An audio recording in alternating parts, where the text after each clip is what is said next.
LiberalViewer presents. So, welcome to the December 22nd edition of LiberalViewer Sunday Live Clip Roundup. Thanks for joining me. Give me a thumbs up, subscribe to my channel if you like what I'm doing here.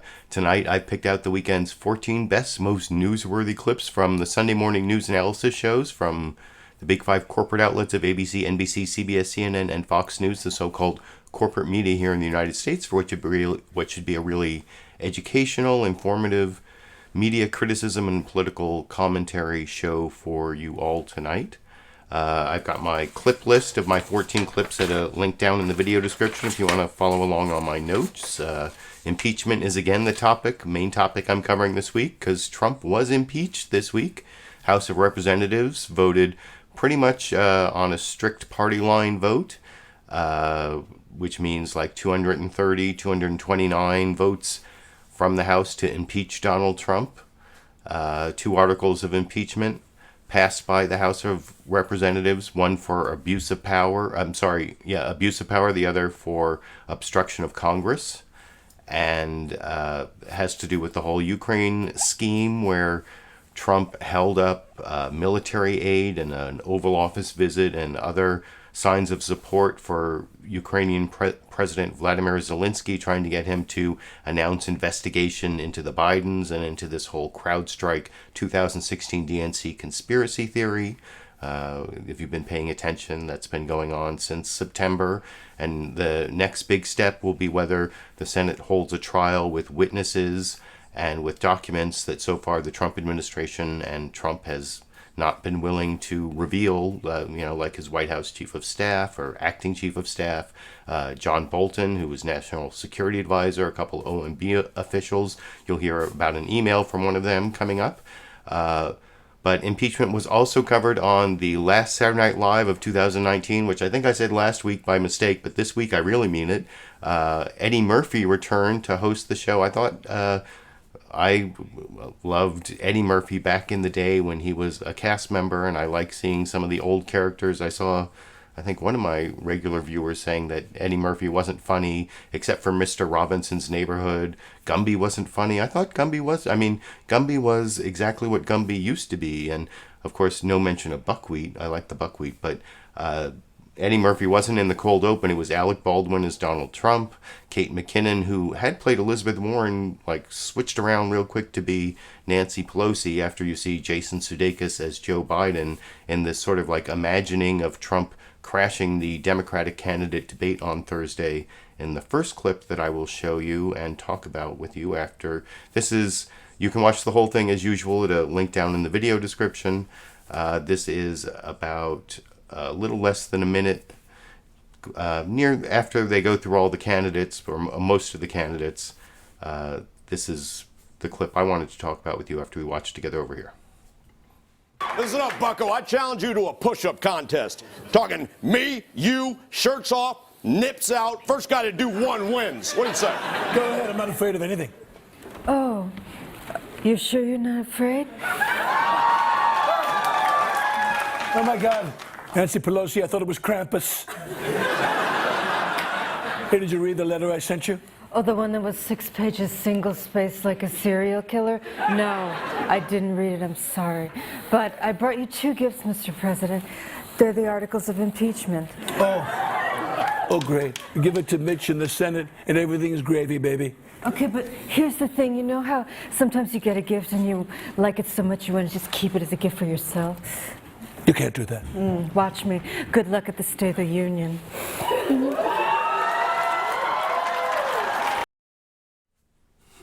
Now, that's kind of how the impeachment's getting played in the zeitgeist, I guess, to the extent Saturday Night Live represents what we have as a cultural zeitgeist, or the way, people who are more low-information voters might get their news, although, of course, there's the whole right-wing network of Fox News and talk radio that some people get their low-information news from. But there you see Nancy Pelosi kind of dominating Donald Trump, and you'll see in most of the news clips I show you that one of the issue that keeps coming up again and again is Nancy Pelosi holding the articles of impeachment. You'll see on Fox News and then also on CBS News' Face the Nation, which I sometimes call Fox News Light, and because of some of their editorial positions, they both question whether Trump actually has been impeached because the articles of impeachment haven't been transmitted to the Senate yet, which I think is kind of ridiculous, even though this one constitutional law professor who testified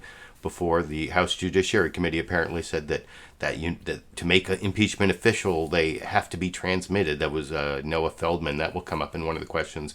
But the questions are, one of the answers from one of the Republicans I'm going to show you. But before I get to that, I actually wanted to show that before I get to all the news summaries and newsmaker clips, I want to show you a clip of a speech that I actually got to make to a crowd here in Sacramento in one of those impeached Trump rallies on Tuesday night before the Congress voted to impeach Trump. This was at the California State Capitol here in Sacramento, and I was advocating for the impeachment of Trump. I uploaded a video I found of my speech earlier in the week, a few days ago, but I actually found a clip from the front angle where you can actually see me wearing my Impeached Trump t-shirt. I had a bunch of leftover Impeached Trump shirts, but there were like a couple thousand people there, and I quickly gave them out to people in the crowd, and people seemed to like them, and they seemed to like my speech that I will talk about with you after we watch that clip together over here. You know what, I'm going to bring up some more fighters.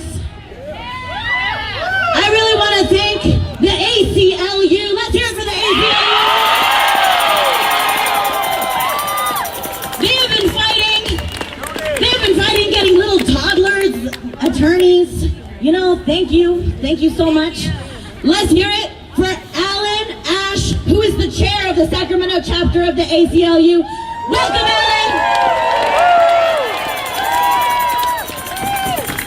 Wow, I formed the Sacramento chapter of the ACLU about 12 years ago with a whole bunch of activists. We've held a lot of rallies at the Capitol, but I've never seen anything like this. So give yourself a cheer. So for those of you who don't know, the ACLU, that's the American Civil Liberties Union. We fight when your government takes away your civil rights and civil liberties. We do that with all presidents, but President Trump has been keeping us pretty busy.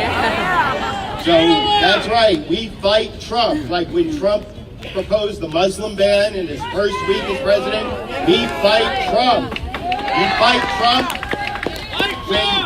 when Trump proposed to separate families, separated thousands of children. The ACLU was there. We fight Trump. When Trump tried to take away LGBTQ rights in the military and employment, we fight Trump. When Trump tried to take away the right to claim asylum when you're coming up to the border from a country where you are unsafe, we fight Trump. We fight Trump. Now, that's the kind of fighting we do against all presidents, but in the 99-year history of the ACLU, only once before has the ACLU ever called for the impeachment of a president. And this president deserves to be impeached. The National ACLU this week, the ACLU of Northern California, both boards voted, the ACLU of Northern California board voted unanimously to call for the impeachment of Donald Trump because Trump must be impeached. We need a trial in the Senate. We need to have Trump held for justice.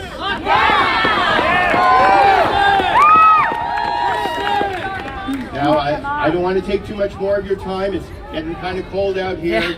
But if you want to fight Trump, if you want to be a resistance fighter for the injustices of this administration, I hope you will join all of the people up here.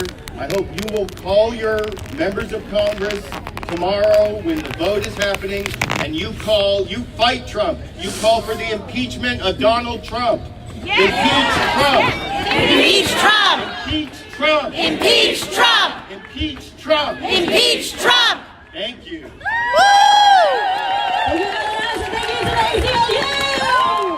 Okay, I don't know, it's a little difficult to watch that clip, but it was kind of scary to do because I've never spoken to a crowd that big. But and I had like something I was prepared to say that I decided wouldn't work with that kind of crowd, and so I kind of made that up at the last minute. So, but it's good to, you know, get out and do activism, not just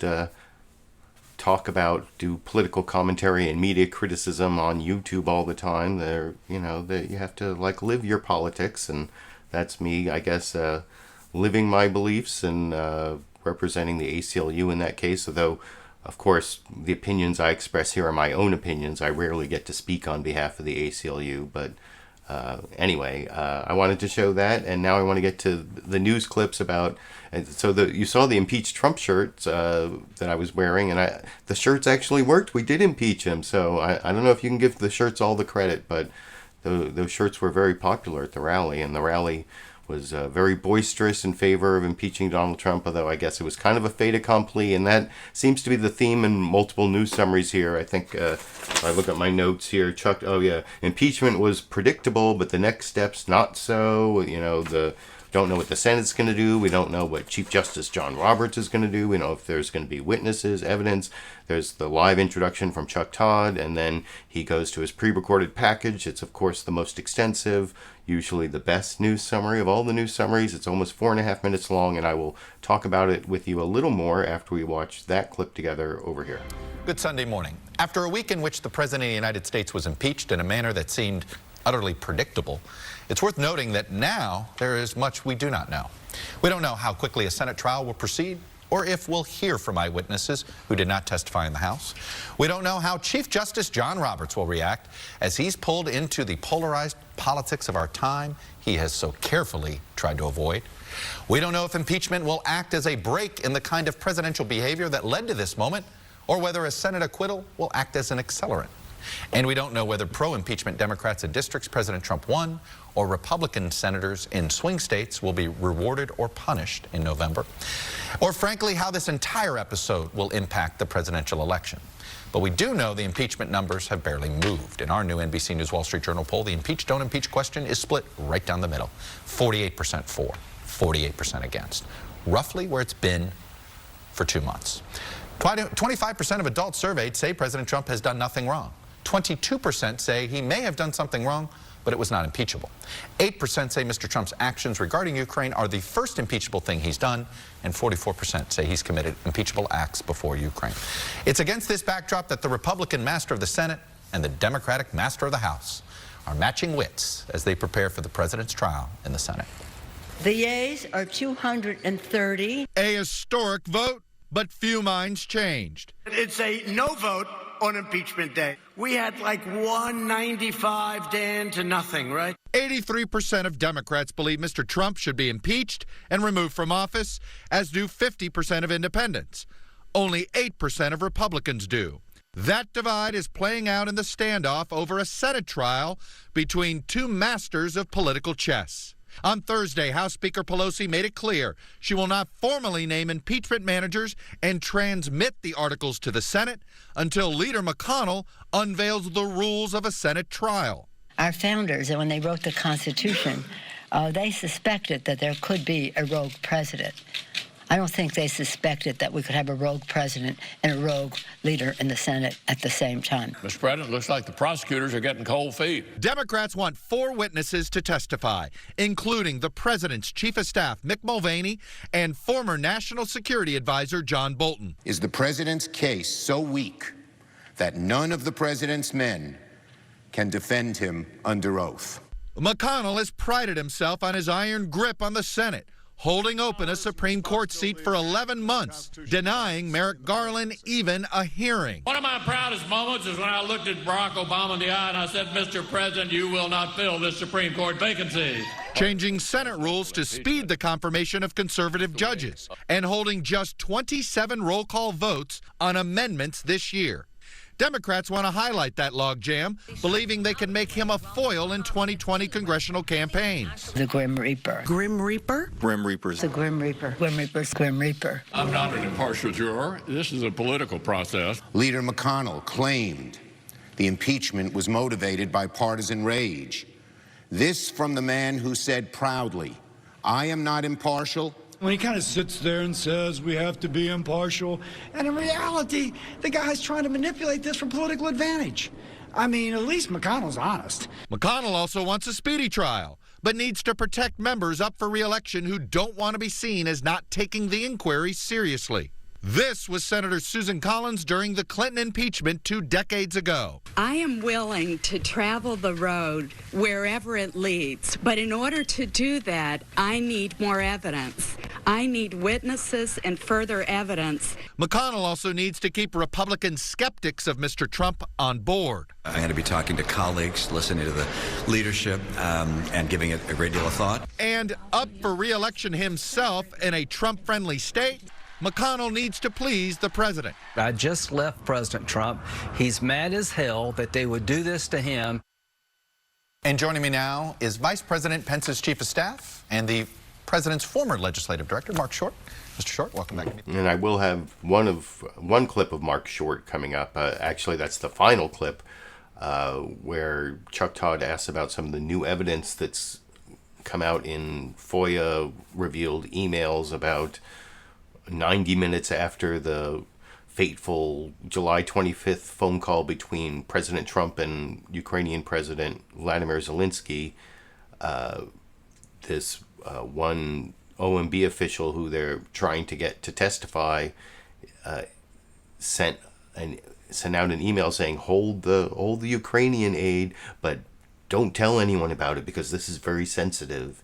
And this is like 90 minutes after the so-called perfect phone call, and that's one of the witnesses they want to get to testify, and that's covered in the ABC This Week with George Stephanopoulos news summary, the witnesses, and also the certain outcome, the predictable outcome versus what's going to happen next theme that you saw from the NBC News Meet the Press news summary. Also, I thought, like I said, NBC News had the best lengthiest news summary, and I think they gave a lot of context for Mitch McConnell's obstructionism. They talked about Merrick Garland, which of course you always have to think about Merrick Garland when you saw that Cassidy, that Senator Cassidy clip near the in the last minute or so, where he said, well, at least McConnell's honest about his partisanship, but he came up with these bogus reasons why you can't vote on a Supreme Court justice in the last year, and they call it the Biden rule. But now all of a sudden, if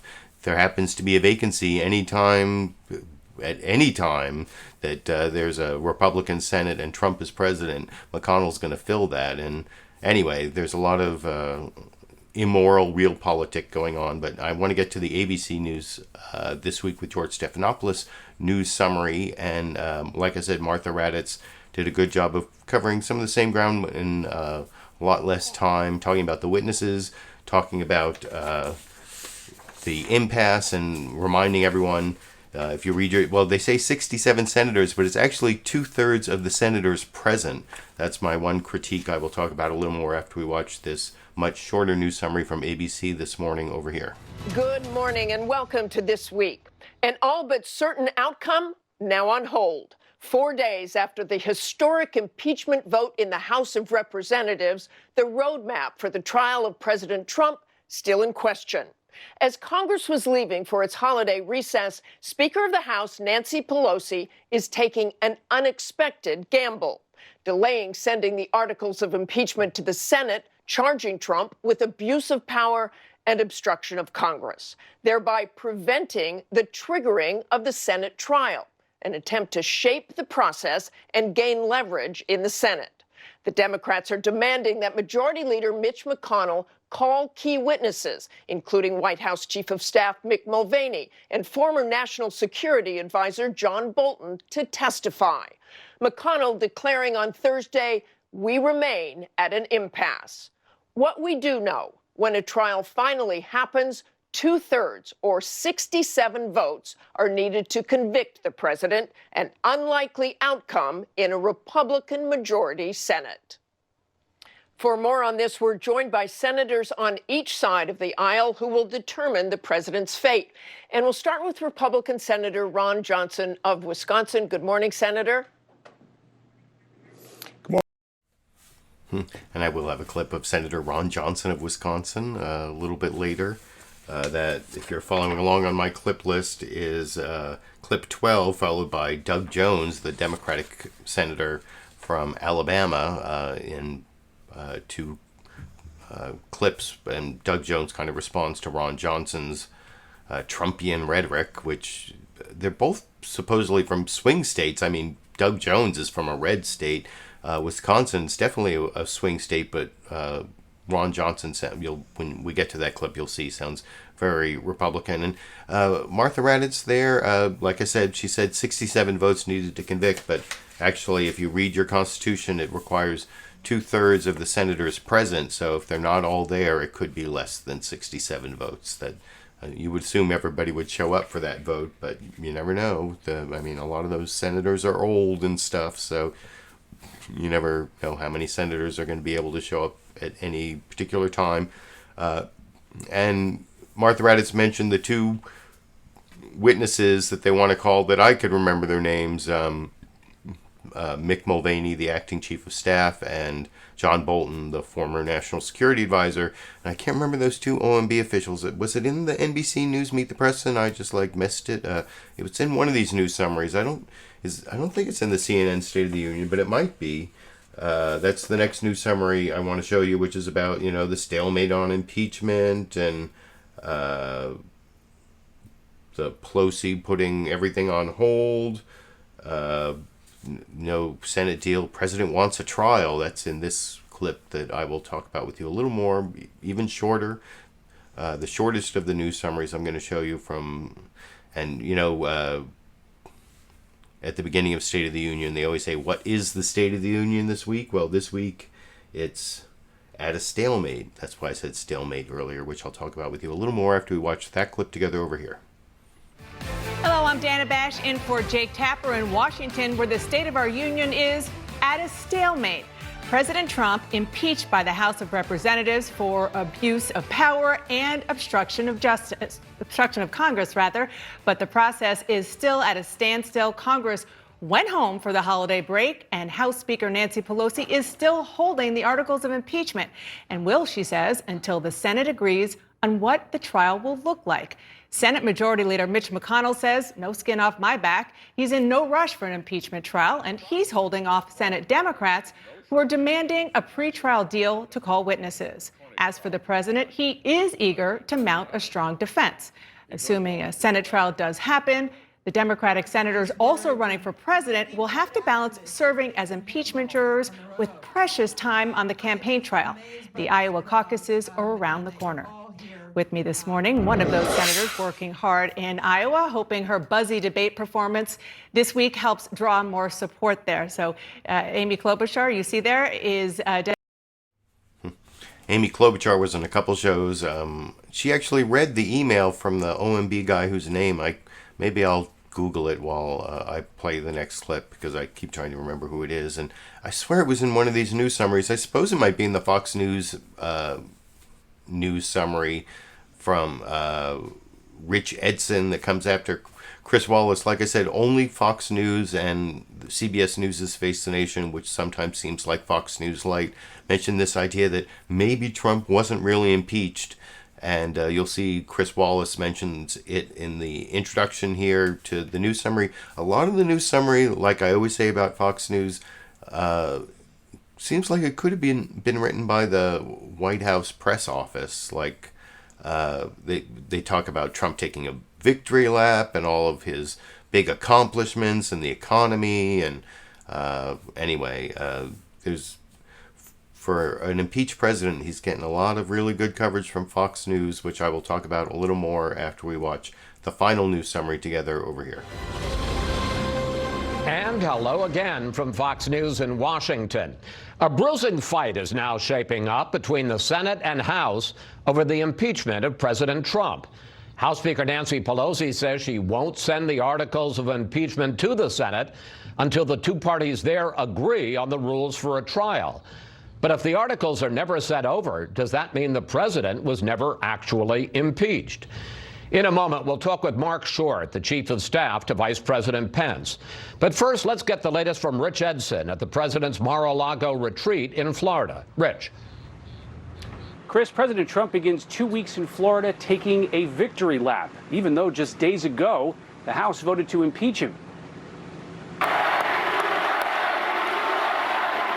Addressing thousands of conservative students at a Turning Point USA summit, President Trump claimed victory in impeachment, saying House Republicans voted unanimously against it. 195 to nothing. You don't see that. He also touted a strong economy and phase one of a trade agreement with China he says he'll sign very shortly. The president calls December a historic success for his administration, despite a historic admonishment. It is tragic that the president's reckless actions make impeachment necessary. He gave us no choice. House Speaker Nancy Pelosi is withholding impeachment articles from the Senate, delaying a trial. Democrats want Republicans to allow witness testimony. The president calls the delay unfair. Senate Republicans are brushing it off. I'm not sure what leverage there is in refraining from sending us something we do not want. Still, there has been some bipartisanship, a defense policy and government spending bills, a free trade agreement, and an accepted invitation from the Speaker for the President to deliver the State of the Union February 4th. The president's campaign says he'll travel to Miami January 3rd to launch an Evangelicals for Trump coalition.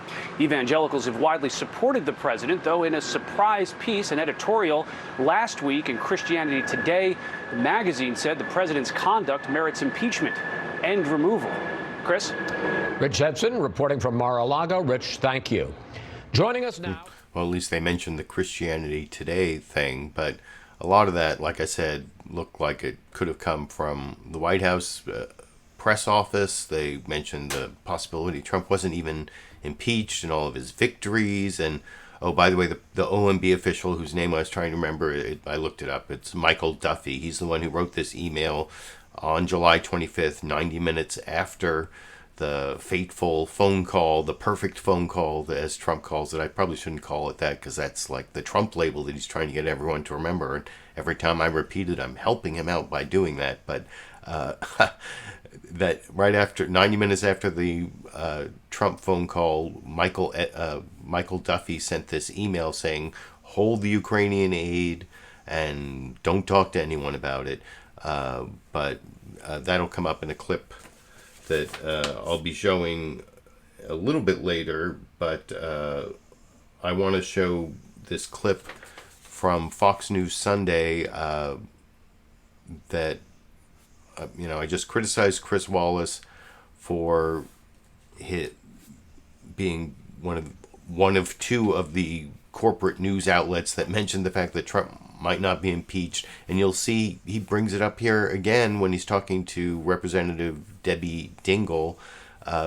And he later in the interview, he asked about the horrible things that Trump said about her at his rally in Michigan while he was getting impeached. Debbie Dingell is a member of Congress from Michigan. She took over her husband John Dingell's seat. John Dingell was the longest serving member of Congress, and then he died, and Trump made a big deal of how he put the flags to half staff, and then said this thing about, how he's looking down on us, or maybe he's looking up from, and basically implied that John Dingell was in hell and that Debbie Dingell wasn't nice. Debbie Dingell voted for impeachment after he was so nice to her when her husband died. But I'm not going to show any of those clips. I saw when Debbie Dingell was on America's Newsroom, the supposed straight news program on Fox News, the day after that remark at the rally. They asked her about what Trump said, but they didn't really say what he said, and they didn't show a clip of it. Chris Wallace didn't show a clip to Debbie Dingell, but did to Marc Short in an earlier clip. I'm not going to show you because I didn't even want to cover that. What I wanted to cover is Chris Wallace saying that Trump wasn't really impeached, and then also this whole idea of what leverage does Nancy Pelosi really have. And I think Debbie Dingell does a good job of refuting Chris Wallace's points in the final Fox News Sunday clip that I want to show you tonight over here. As we go into this next year's election. Okay, but you certainly would agree. You say, well, it always is a delay over between Christmas and New Year's, but Nancy Pelosi has made it clear she's hoping that by holding it up, it creates some leverage that will allow Chuck Schumer to make a deal with Mitch McConnell on the ground rules for the trial. The question is, why does she think she has any leverage here? The president and top Republicans say she's threatening not to give them something they don't want anyway. Take a look. They don't want to put them in because they're ashamed of them, because it's what they've done is wrong and it's bad for the country. Looks like the prosecutors are getting cold feet in front of the entire country and second guessing whether they even want to go to trial. And one of the Democratic witnesses before House Judiciary, Harvard Law professor Noah Feldman, says, look, if you don't turn over, if you don't send impeachment to the Senate, then the president is never actually impeached. So isn't this almost the definition of an empty threat? I don't think that it is an empty threat, and I don't like the words threat. I think this is about our democracy. So what we're trying to do is to make sure that there's a fair trial. And when Senator McConnell, you're a juror. You're supposed to go in with an open mind and listen to the facts. There are more facts to be gathered. Says, I've already made up my mind and I'm going to do what the White House says. I don't call that a fair and impartial hearing or court trial. Okay. I'm going to take one last crack at this because the Constitution is clear. And for all of the complaints from Republicans, well, you're not doing it right or wrong, the Constitution was very clear and very simple that impeachment is the sole purview of the House. It's equally clear. Article 1, Section 3 says this: the Senate shall have the sole power to try all impeachments. So according to the founders, let me finish. According to the founders, what happens in the Senate is none of the House, is none of your business. All people are doing is making sure it's a fair trial. And oh, by the way, I've read that very same part of the Constitution. It doesn't say how quickly you have to move it from the House to the Senate. I think that you're going to see it go sooner than, quite frankly, Mitch McConnell maybe even like. I think he'd like to never have to try it and try to. This shouldn't be a political moment in our nation's. It's a nation's history. It's a sad moment. I wish that it had not been just a partisan vote. Somebody will yell at me for saying that. I don't think this is a good time in our country's history.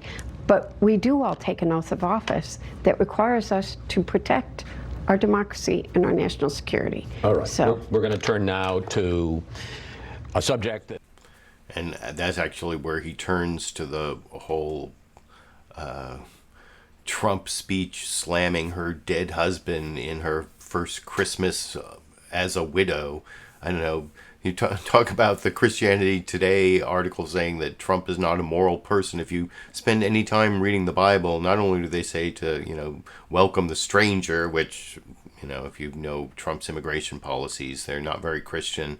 But how many times in the Bible does it say to to treat the widow well? They talk, it's always like the widow, the orphan, the stranger. That's like all throughout the Bible. And so, of course, Trump shows his character by attacking a recent widow who's, anyway, I think I talked about that enough. And I mentioned, I think I pretty much pre-criticized that clip, but I guess I could tell a little joke about how when I was cutting and pasting Debbie Dingell's name into my video description or my title, somehow I only got one L.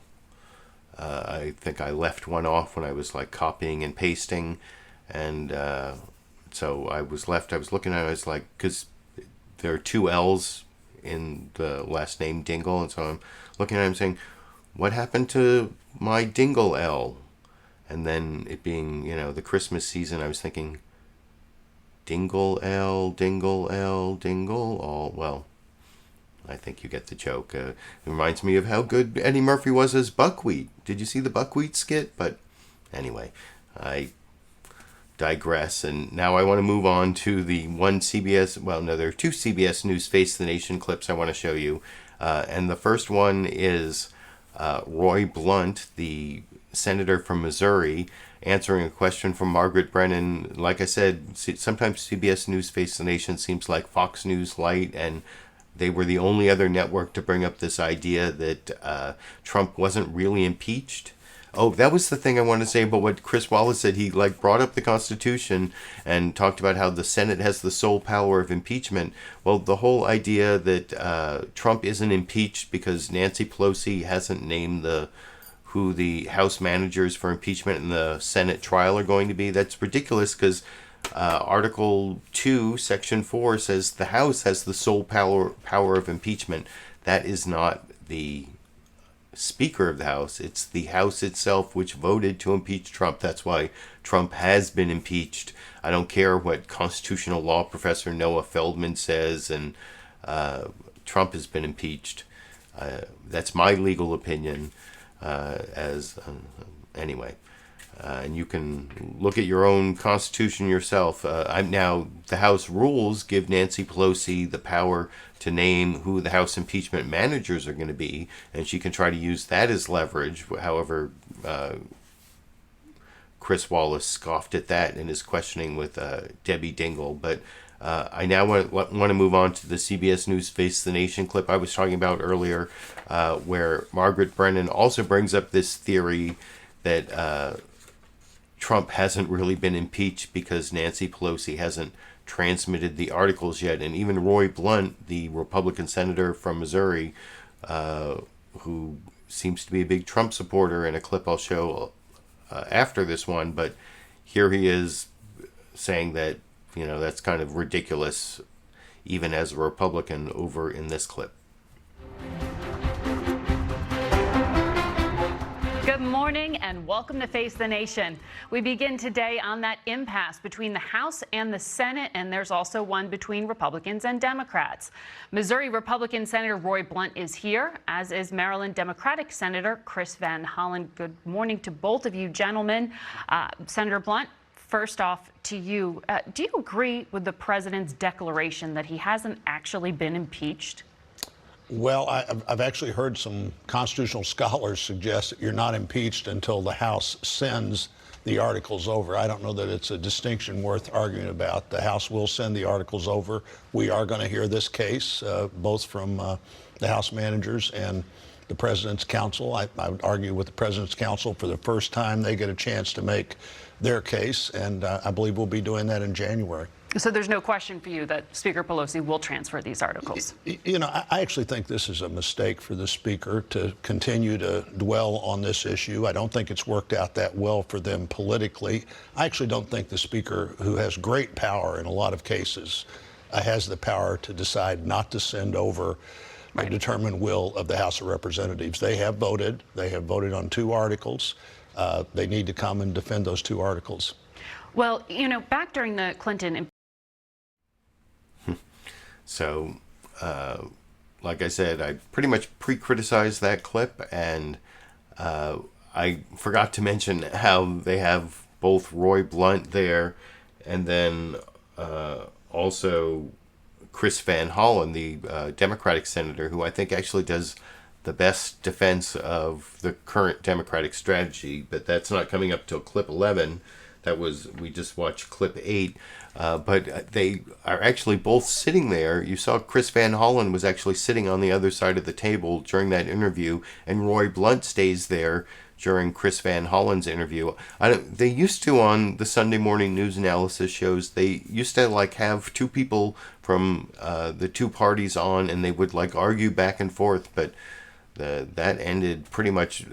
I'm surprised that they agreed to sit on opposite sides of the table, and you'll see when I show the Chris Van Hollen clip, and if you're following along on the clip list, like I said, that will be clip number 11, that Margaret Brennan actually talks about how they're turning the tables literally, and they move the camera around so that it's her and Chris Van Hollen, not her and Roy Blunt there. But Roy Blunt was also on CNN State of the Union, where Dana Bash did this introduction about how the Senate's in limbo and about whether they're going to be witnesses, and then I think questioned Roy Blunt a little bit better and got some more information out of him. I'll talk about with you a little more after we watch Roy Blunt talking to Dana Bash. We just saw Margaret Brennan there, and Margaret Brennan had more questions for Roy Blunt as well. But anyway, here's the CNN State of the Union clip from Dana Bash and Roy Blunt that I will talk about with you a little more after we watch together over here.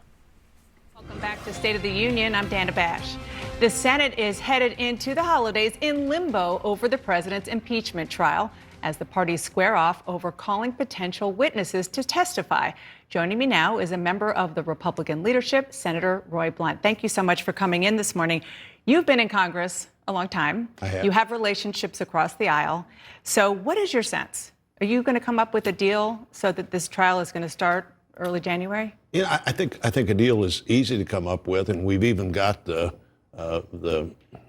plan in place from what happened in the Clinton impeachment, and I think that's ultimately where we wind up, where we start down this path, let both sides make their case, let the House impeachment managers make their case, let the president, for what I would argue is the first time, have a chance to make his case publicly, for his defenders to do that, and then see where we are. That's what happened with Clinton. I think that's the best way to approach this, and my guess is that's what we do. Otherwise, we just sort of start down a path where 51 senators decide every issue as it comes up. I don't know that anybody wants to either have that happen or take the time that would take on either side for us to get this out before the American people, both sides having a chance to present their So case. as you well know, the standoff right now is that the Speaker is holding the articles of impeachment at the House until the parameters of the trial are done. The Wall Street Journal editorial board said that the Senate should and even could hold a trial even if they don't get the articles. You're the chair of the Rules Committee. Is that possible? Have you even looked into that? You know, I don't know that that's possible. I think it's very unlikely. I frankly don't think the Speaker has the right to do this or the power to do this. The Speaker has a lot of power. But once the House has spoken, the Speaker doesn't get the decision as to whether or not she transmits that decision to the Senate, in my view. I think we'll have this all handled by the time we get back in January. I'm sure everybody is beginning to figure out how to present their case. Frankly, I think it's a mistake on the Speaker's part. I think this has looked pretty political anyway, and this is sort of the icing on the political cake, where at the end, the Speaker still can't let go of this as an issue to try to wring the last vestige of politics out of. I mean, the outcome here is virtually certain. As I've been saying for weeks, a partisan vote in the House would almost certainly result in a partisan vote in the Senate. So the outcome's certain. Trying to get that last thing out of it rather than move on, as the Speaker appeared to want to do one day last week, and then suddenly she decides to involve herself in what the Senate should do. So you say that the outcome is almost certain. I want you to listen to what a couple of your Republican colleagues have said. Oh, well, if you want to watch that whole interview from Dana Bash on CNN State of the Union, there's a link down in the video description to the CNN State of the Union website. I believe that interview is available there, but I think that Roy Blunt laid out what the Republican plan is for the trial. Pretty much is that first they want to have the House managers from the Democratic side make their argument as to why Trump should be removed. Then they want the president's lawyers to make their argument why he shouldn't be removed. And then they want to vote on whether there will be any witnesses or documents at all. And what basically they'll have a motion to dismiss at that point after just arguments. And that would be the quickest way to dispose of this without having any additional information come out from the two OMB officials and from John Bolton and Mick Mulvaney that the Democrats want to hear from, in addition to all the documents that they want to hear about. But that was, you'll see that alternative path. And, you know, there actually is a very narrow possible path that where Trump would be removed, and it has to do with 51 senators, or it might even be 50, because I don't think the vice president breaks ties. I think it might be John Roberts, or I don't know who breaks ties if it's 50-50 vote. But so that would be 3, but maybe 4 Republican senators, if you definitely want 51, that Dick Durbin talks about in his response. This is also Dana Bash talking to Dick Durbin on CNN State of the Union, where he responds to what you just saw from Roy Blunt in the previous clip, and I will talk about that with you after we watch that clip together over here. Has to meet those standards. So, Speaker Pelosi says that she's waiting to send the articles of impeachment from the House to the Senate until she's confident that there's going to be a fair trial. You heard Senate Majority Leader Mitch McConnell say it doesn't matter. He doesn't even need to have a trial anyway. So what leverage do you and your fellow Democrats think you have here by holding the articles in the House? Well, I can tell you, Nana, I went to the floor of the Senate. I was the only member of the Senate sitting on the floor and listened carefully to what Senator McConnell said the other day, and it was very clear to me. He's made up his mind. He's not interested in evidence. He's not interested in the facts. He wants to get this over with and move on to the appointment of more federal judges. That's really a serious problem. I think the American people expect us to carefully consider the evidence, not conceal the evidence. They're looking for a fair trial, not a fake trial. And a real trial involves documents and witnesses. But do you think that by keeping the articles of impeachment in the House, that's going to really help your case? I think it's a fair question from Speaker Pelosi as to whether or not there'll be any evidence offered, and that's what she's asked for. I know that Senator Schumer sat down with Senator McConnell on Thursday, the first time they sat down with one another to discuss this matter. It didn't go very far, and Senator Schumer said to Senator McConnell, I'll let you think it over the holidays, and let's come back to this as soon as we can. I can understand that Speaker Pelosi would like to have some idea of how this case is going to be presented. That's not unreasonable. It's not unreasonable, but do you really think that she and you and Democrats have leverage here? Because what McConnell is saying is, all right, so you don't send me the articles of impeachment. So what? I'll move on and do more judges. Dana, the leverage is our hope that 4 Republican senators will stand up, as 20 years ago we saw in the impeachment of Bill Clinton, and say this is much bigger than our current political squabbles. This is the 3rd time in history a president's been impeached. The Constitution is very clear that we have an awesome responsibility, and let's live up to it on a bipartisan basis. If 4 Republican senators step up, it can make a big difference. You talk to a lot of Republican senators across the aisle. Have you identified 4 who will do that? No, I've not whipped them or twisted their arms or asked hard questions. I've spoken to a few of them. They tell me the political circumstances now in the Republican caucus are really very extreme in terms of this loyalty to the president no matter what.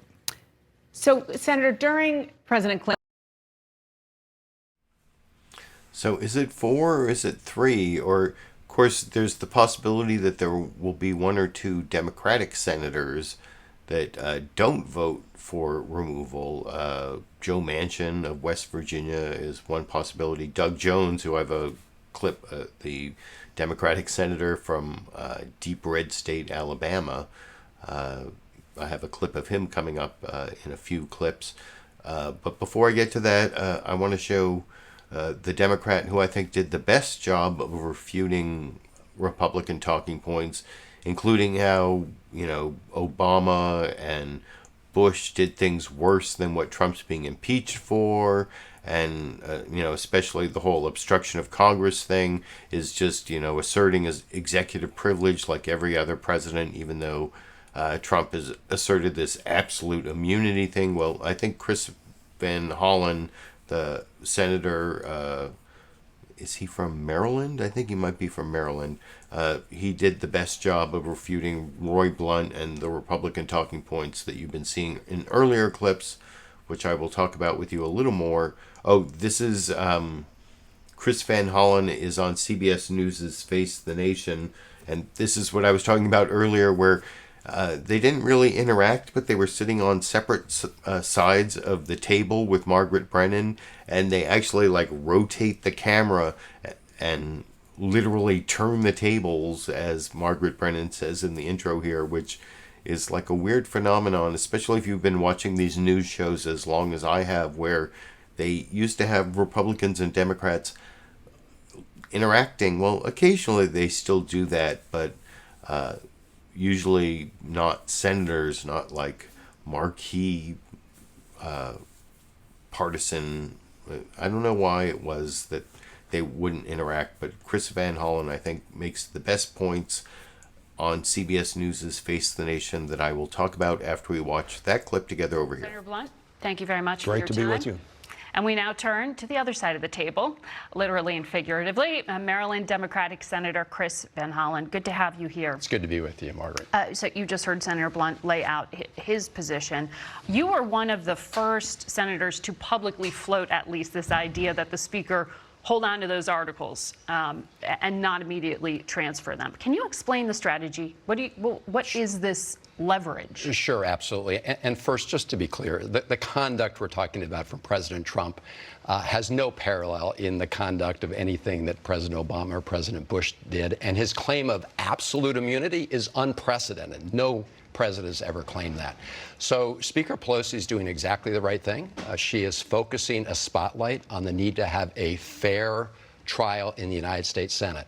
And it's especially necessary when you have Mitch McConnell, Senator McConnell, who you quoted earlier, saying publicly that he's not going to be an impartial juror, even though that's what the oath will require, that he's going to work in lockstep with the president, who's the defendant in this case, and that he's already said no to calling fact witnesses that have direct knowledge of what's at stake in this impeachment. So you're trying to divide the Republican caucus over these 2 weeks? We're trying to engage, first of all, the public in a conversation, because almost every American would agree that to have a fair trial, you need to have witnesses. I mean, what's a trial without each side being able to call their witnesses? And yes, there are going to be a number of Republican senators who are going to have to decide on whether or not to call these witnesses. And after all, as you indicated, President Trump says he wants witnesses. Now, I don't know if he's trash talking or not, but let's have some witnesses. If it was such a perfect phone call, then send on Mick Mulvaney down to talk about that perfect phone call. Send down John Bolton. What are they afraid of? Do you think Democrats will get on board with what Senator Blunt laid out, which is the quote-unquote Clinton model of having debate, then voting on witnesses? I think Democrats want assurances up front that this is going to be a fair trial and that you're going to be able to call witnesses. There were witnesses called in all the prior trials, most recently the Clinton impeachment. And is Speaker Pelosi in lockstep with Schumer on that one, that the articles won't be transferred until there is a promise of witnesses? Look, I think we have to take this day by day. Okay. I think what Speaker Pelosi is doing is focusing attention on the need for a fair trial, and a fair trial means you get to call your witnesses. Every American knows that that's what a trial is all about. How can it be a fair trial if you can't put on the rest of your case? There's already so you haven't decided how you will vote. There's overwhelming evidence. Yourself? I will wait to hear all the evidence. I think the House has made a very strong case for impeachment, but I will reserve final judgment until all the evidence is in. The president says he wants to put forward his case. I don't know why, others aren't saying, okay, Mr. President, send down your witnesses. That's what we want. For people at home, though, they see and hear the math on this. So, like I said, I think Chris Van Hollen did the best job of all the Democrats that I saw on the Sunday morning news analysis shows this morning of defending the position of Nancy Pelosi. Apparently, as you saw Margaret Brennan saying her first question there, Chris Van Hollen was one of the first Democrats to float this idea that she hold up the articles of impeachment. Trump has been impeached because the House has the sole power of impeachment. You are following along in your Constitution. I have my pocket Constitution, my ACLU pocket Constitution right here. Article 2, Section 4 says the House has the sole power of impeachment, and the House has voted to impeach Trump. But that still gives Nancy Pelosi some leverage for when she names the House managers, and that makes sense. Like I was saying before I showed the clip, I do have 2 more back and forth clips between a Republican and a Democrat. They weren't sitting on opposite sides of the same table with the camera rotating to look at the other side of the table, literally and figuratively, as Margaret Brennan said in that introduction there, which, I don't know, it seemed just a little bit too ceremonial to me. I don't know why they couldn't interact, and it required like that whole, well, anyway, I've over talk that particular issue, but the next two clips are Martha Raddatz over on ABC News' This Week with George Stephanopoulos, where she first talks to Ron Johnson of Wisconsin, who you would think is in a swing state. Wisconsin went very narrowly to President Trump in the 2016 election. Scott Walker, the Republican governor, lost in a subsequent election, and anyway, you would think that he would be a swing state senator, but he is like lockstep in line with what Trump is saying. And you know, in that earlier clip, Dick Durbin talked about how privately Republicans, you know, he doesn't have the 51 senators he needs because privately they talk about how partisan the Republican caucus is and how everyone has to be loyal to Trump. Well, I think that's what Ron Johnson is showing in this next clip, where you know, he talks about the case being thin gruel, but you know, he says whatever the president wants, that's, you know, if the president wants it, you know, he doesn't want witnesses, but if the president wants witnesses, well, whatever the president wants is what Ron Johnson wants. And he adopts a lot of Trumpian terms. I think the word hoax comes up in this clip, if I remember correctly, and I'll talk about it with you a little more after we watch it together over here. Charges are pretty thin gruel. I don't see anything impeachable in that. So it's just not the job of the Senate to make the case that the House should have made in their impeachment clause or in their impeachment articles of impeachment. Senator, our new Washington Post poll from this week shows 71% of the country believes the president should allow his top aides to testify, including 64% of Republicans. This is something President Trump himself advocated for just a few weeks ago. Let's listen. When it's fair, it will be fair in the Senate. I would love to have Mike Pompeo. I'd love to have Mick. I'd love to have Rick Perry and many other people testify. But I don't want them to testify when this is a total fix. And he's talking about the Senate. So if it is really what the president wants, if it is what a large majority of Republicans want, why not do it? Well, again, I've said repeatedly that I will support the president in the type of trial he wants and the types of witnesses he wants to bring.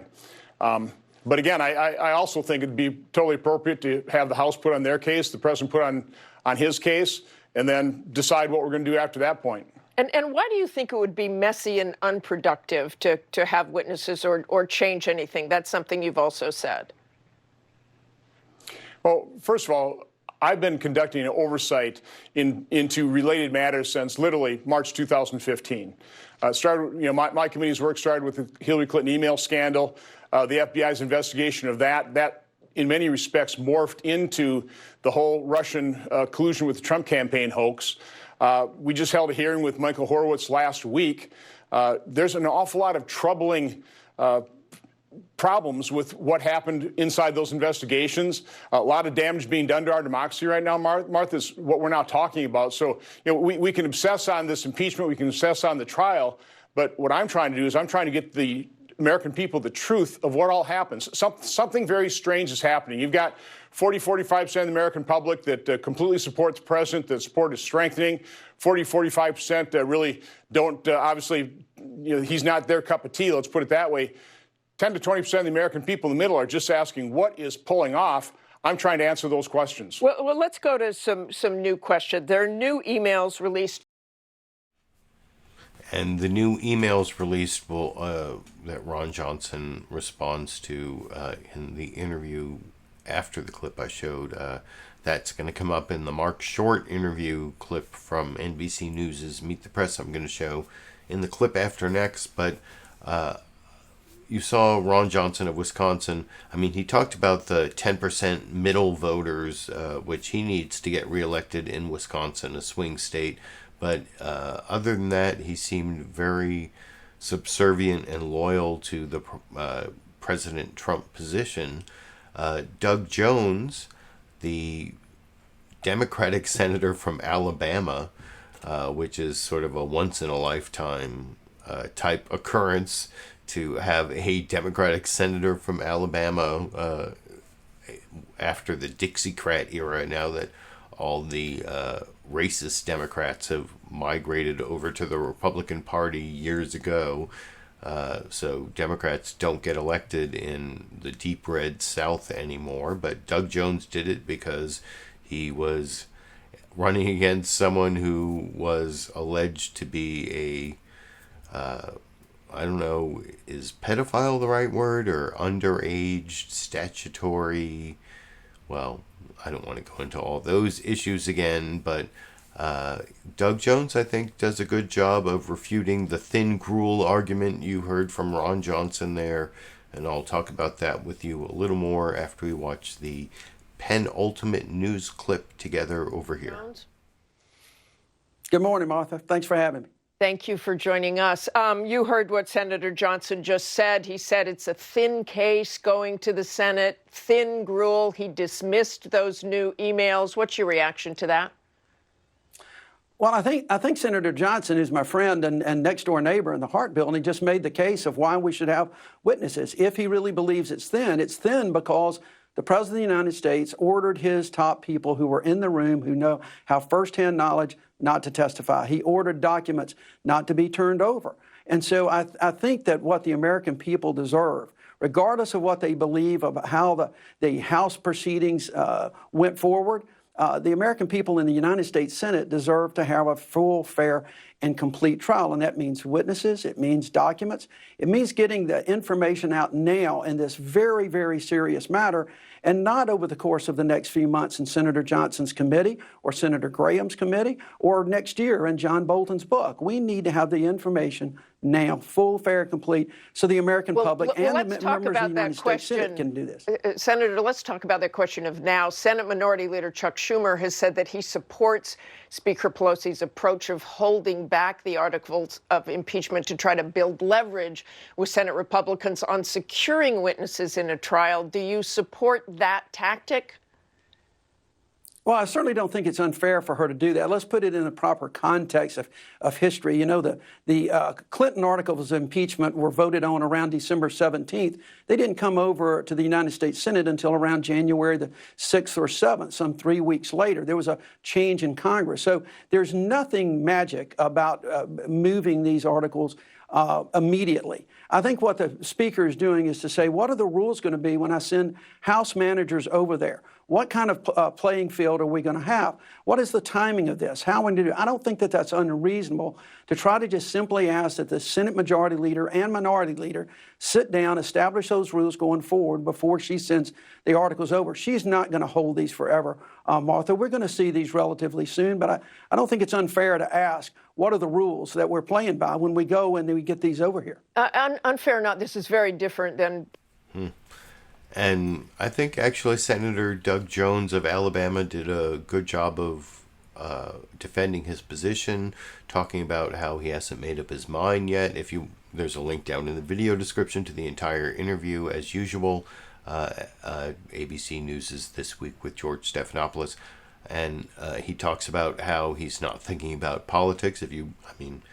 Whether you believe what he says or not, that's up to you, but and how, it's a grave, important matter, national security matter, and that he thinks that there are gaps in the evidence, and that's why he wants to hear these additional witnesses. And that's the thing about, in some ways, I think this whole impeachment thing with Nancy Pelosi basically daring the Senate not to call witnesses and ask for additional evidence, it could be like a big trap that the Democrats are setting, because additional evidence is going to come out, and if it's after the Senate has disposed of the whole thing with a quick, no witness, no document trial.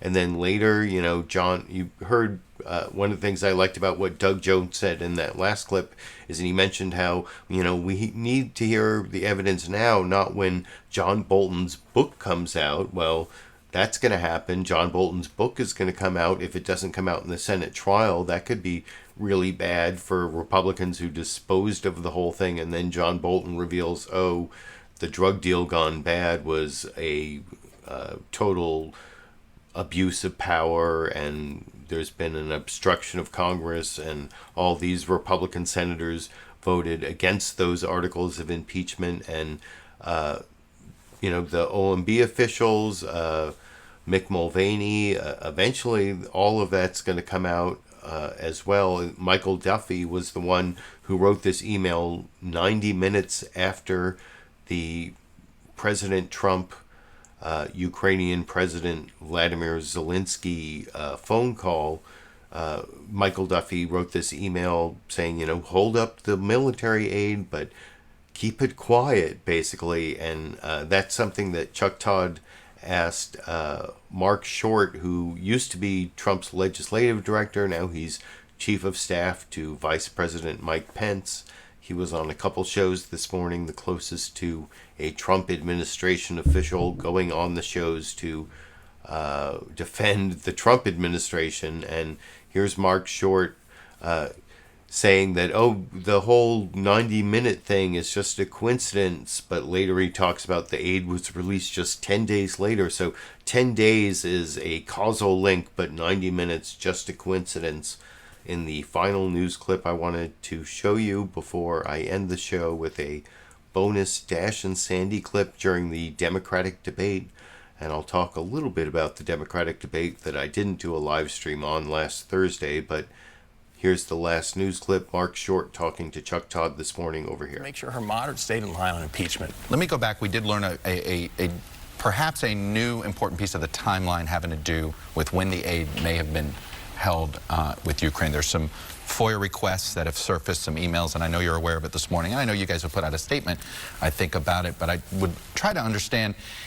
It leaves the appearance that the administration has said that the decision to freeze the aid was known publicly July 18th within the White House at the budget office. This seems to indicate that a request was sent immediately to the Pentagon after the phone call between President Trump and President Zelensky on July 25th. Can you explain the disparity between the July 18th proclamation and what appears to be a July 25th email from a budget official to the Pentagon saying, make sure this freeze happens, and by the way, keep this on the down low? Let's step back for 1 second, Chuck, and remember that this administration is the one that has actually provided lethal aid to Ukraine. The previous administration sent blankets to Ukraine. The previous administration had Russia invade Ukraine. We're the ones that have actually stood up and defended Ukraine. So yes, there was a delay. There's nothing new in these emails about the timing, truly, Chuck. There was a lot of emails and back and forth exchanges about timing of this. The aid was released. At best account, there was maybe 55 days in delay as we did our own review. If you think about it, in our budget request last year, we asked for $250 million of additional aid to Ukraine. While Democrats did this scam impeachment, they delayed aid for over 3 months. If they'd done their job on time, we would have had that aid September 30th. Is it make sense then to have Mick Mulvaney and his deputies testify, though, and give some clarity to this? You know, I think it's kind of ironic to be able to say that we have an airtight case. Nancy Pelosi said we have an airtight case, and yet she now says we demand more witnesses. How do you reconcile those two statements? And so the reality is our administration is anxious to get back to working for the American people. We want to see a trial in the Senate because we want to see that the president gets exonerated. And then we're ready to get back to work. The best way to exonerate the president is to get Mick Mulvaney out there to tell his side of the story, is it not? You've had a lot of witnesses. I mean, I'm just asking you, is it not? We've had a lot of witnesses already, Chuck. A lot of witnesses testified to what happened in the calls, what happened in the vice president's meetings in Ukraine. A lot of witnesses have given a lot of different testimony. You brought up the vice president. He had shown openness to declassifying his calls and the... So there you saw Marc Short try to defend the Trump administration position after the release of this email from Michael Duffy right after the fateful July 25th phone call. And I think it makes the point that I was making before I showed the clip that it could be a trap. It's a trap. The whole Senate non-trial, that Republicans might fall into that trap and not look into the facts, and then the facts come out after the Republicans dispose of it too quickly. That could win the presidency and the Senate for Democrats in 2020. It's not the only possible outcome. I mean, it requires more inculpatory, meaning showing Trump being guilty, facts coming out after the Senate trial, but it's something that could happen. And Marc Short's response there notwithstanding, I think it could happen. Before I showed the bonus Dash and Sandy clip, I want to thank the Super Chat contributors. I took this screenshot of Super Chat contributors before I saw one final Super Chat contribution asking me to refer to it not as the Dash and Sandy clip, but as the Dandy clip. But here are the Super Chat contributors.